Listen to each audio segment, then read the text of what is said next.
Welcome to Marwen. Steve Carell is the actor in the leading role here, and he's doing a good job. He's not shining. I'm afraid I have to say. Oh, this is my opinion. But then the story is a bit strange.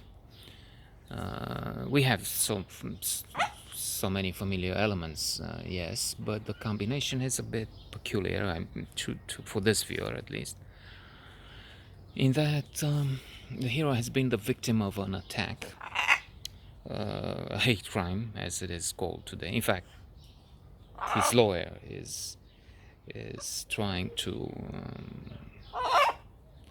make this point, to explain to his client that the reason why he's perhaps emphasizing the idea that he was wearing high heels. He has a thing with high heels. The main character, Steve Carell again, and it's maybe not a fetish. He's asked by his new neighbor, a woman he likes, perhaps he begins to love at one point. Is this a fetish? But he likes wearing high heels. It brings him close. I don't. This is not a quote. I don't have his exact words, but this is bringing him close to the essence of femininity. And when saying that, maybe we should think of Goethe, the German classic, whose ending Faust with Das ewig Weibliche, which I'm told means something a bit more complicated. German has a way of saying it quite often long, challenging, thought-provoking words, deep things. So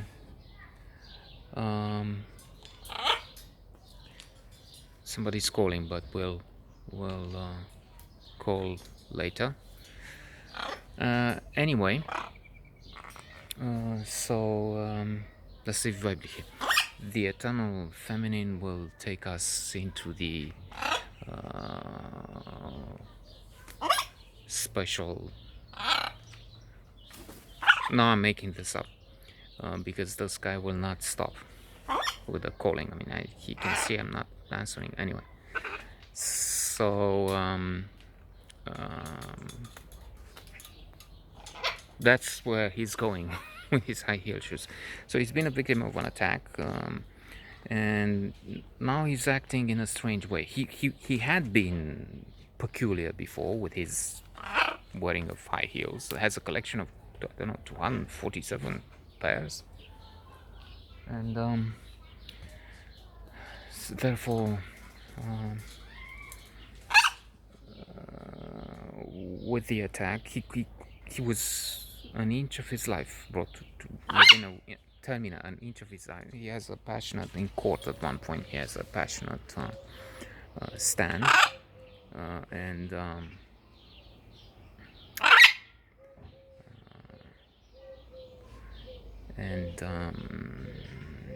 says to the court that his life has been transformed ever since. He has to learn how to walk again.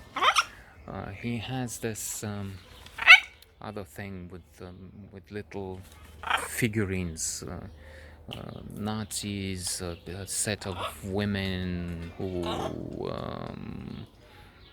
remind me of Charlie's Angels. They fight in this imaginary battle.